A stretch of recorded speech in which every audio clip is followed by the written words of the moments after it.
Welcome back to Empowering She. My name is India Rochelle, and welcome to a place where knowledge is power and women inspire, uplift, and teach each other. We are into a new week, which means we have a new topic and new book for my members of She Reads. This week, we are talking about bullying. Bullying is the use of force, threats, abuse, intimidation, or aggressiveness to dominate others. And this week, we are covering the aspect of bullying in the entrepreneurial world. I believe that bullying is very real, and we'll get more into that in just a second.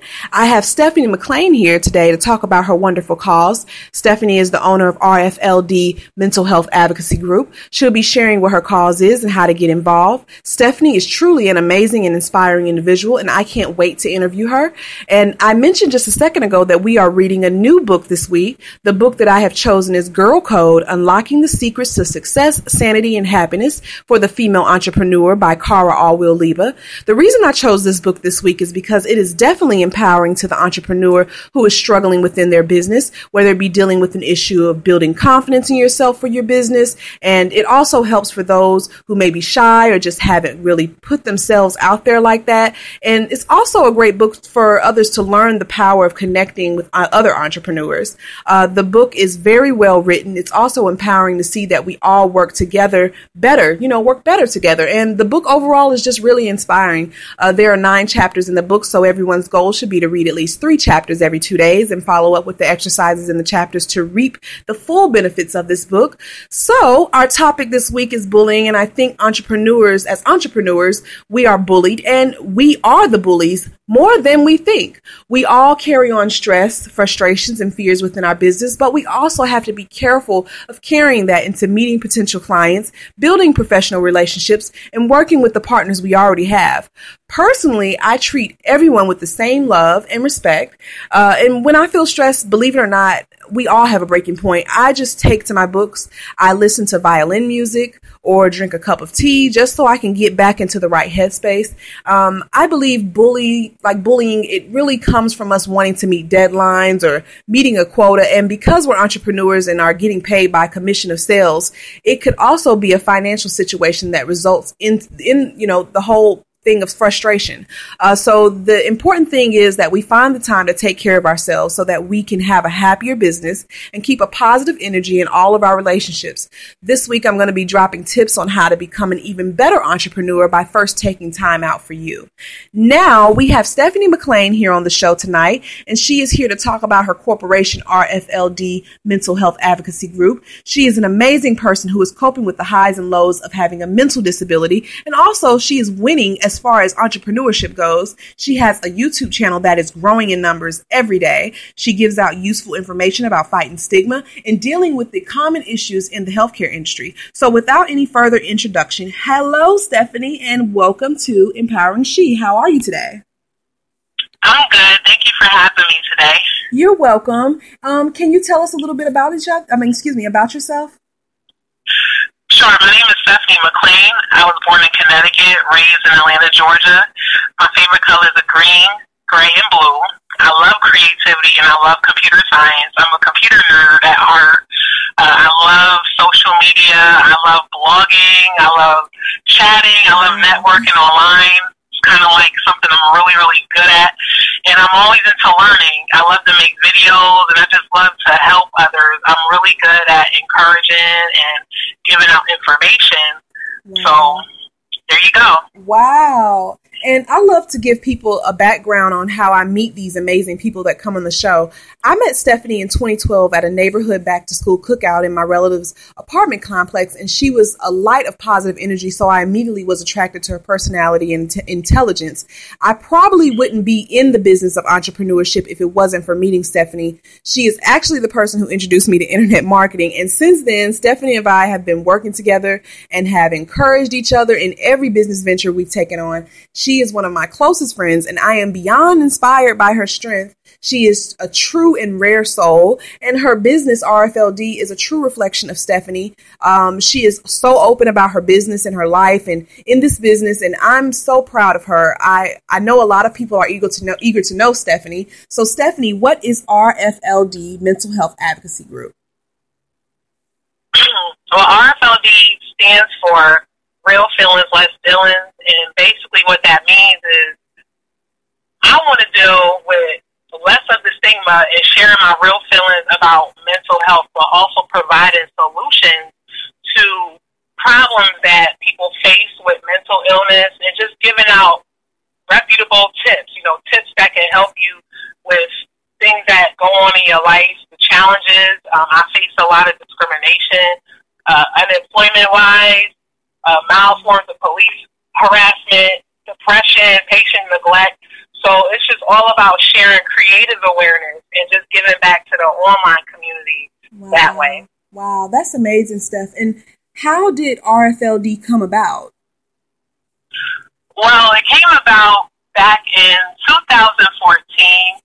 I had a very horrible hospital experience back in November. I had a horrible experience with a medication that I took, and I was diagnosed with bipolar.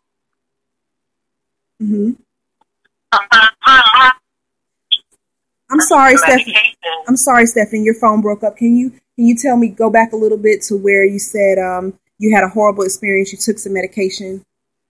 Right. So I had a horrible experience with a medication, and I landed in the hospital. I had a lot of manic episodes, and for those who don't know what bipolar is, it's basically a mental illness where you have highs and lows of depression. You have a phase of a manic episode where pretty much people would say you're kind of like out of your mind, in basic terms. So I had an episode where the medication pretty much drove that episode to the extreme. And I had no choice but to go into a mental hospital. I admitted myself in there. I was very scared. And so when I was in there, I was thinking to myself, like, I can't believe I'm here, and I was really out of my mind, and I was thinking to myself, what am I going to do when I get out this hospital? Right. I'm so sick and tired of experiencing all these events with my mental health. And so once I got out of the hospital, I thought to myself one day during a time where I was writing, I'm like, I should start something up where I share my creativity through blogging and giving out tips about mental health experiences and how you can change your bad experiences for the good and teach people how to do stuff for themselves. Because I know a lot of times people with a mental illness, they just need really practical, basic help. So I came up with the idea very late at night, and I started making videos on YouTube, started blogging and talking about it, and I started getting subscribers and feedback. And so I decided to turn this into a movement. And so that's how Team R.F.L.D came about.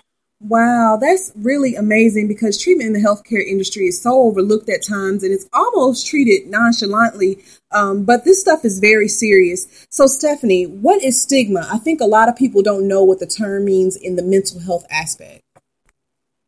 Well, stigma just basically boils down to discrimination. So basically, if you're a person that's been diagnosed with a mental illness such as me, like I've been diagnosed with bipolar, you're often known as your label.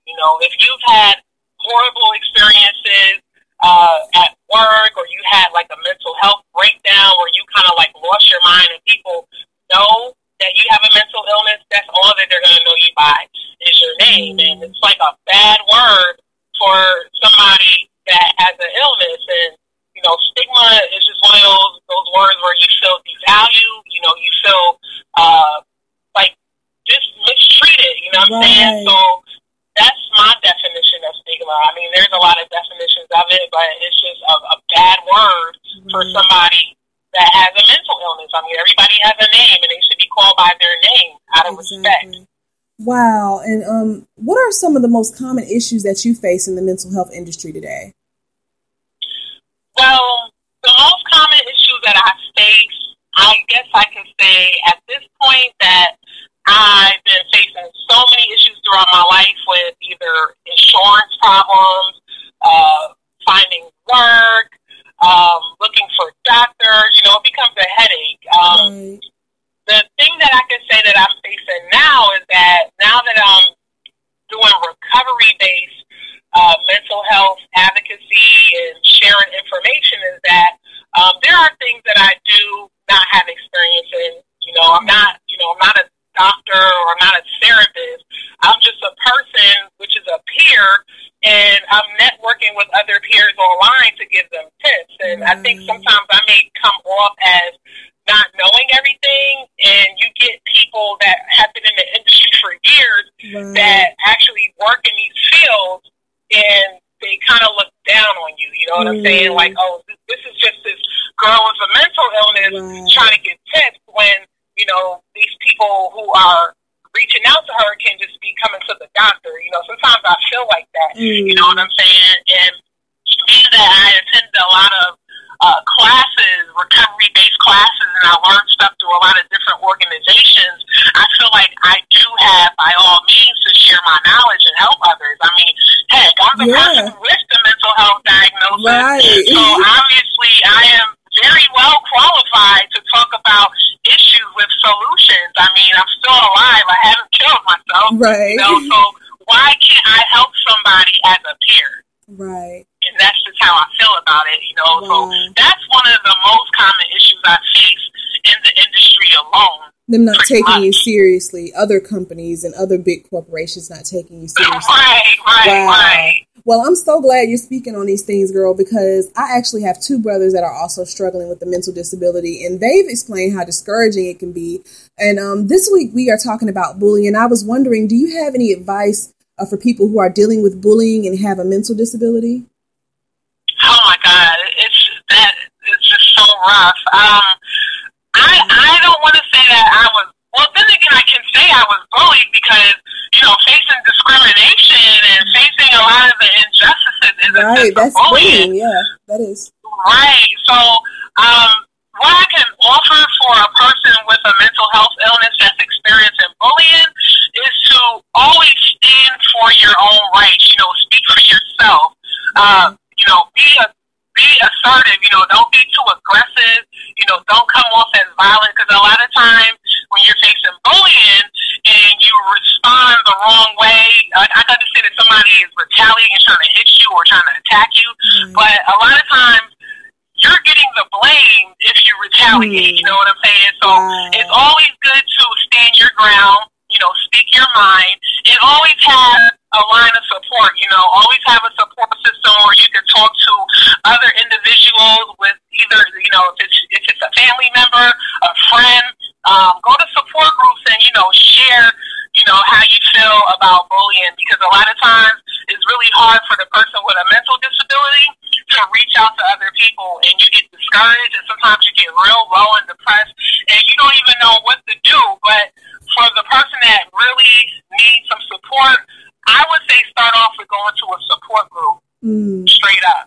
Because you can really just get it out there, get it off your mind with people who can relate with you. That's great advice, Steph. And what empowers you to keep going while dealing with your own mental disability? Because it's got to be hard. It's very, very difficult. Sometimes I just want to say, you know what?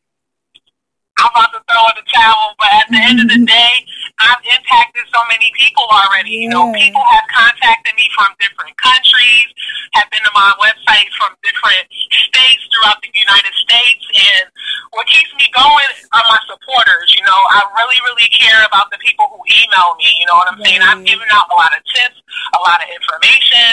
I've even given out information about jobs. I've had a lot of jobs in the past, and being that I've lost a lot of jobs, just because that job didn't work for me, I'm like, well, let me give this information to somebody else. Maybe they need some work from home information about a job, because a lot of times having a mental illness is very, very difficult to, work a 9 to 5 day to day. So what empowers me are my supporters. What empowers me are my personal problems that I experience day to day. Like I said, discrimination, workplace, just being known that I have a mental illness. It helps me become a stronger person by speaking out, publicly about it. So it's just the illness in itself encourages me. So whatever I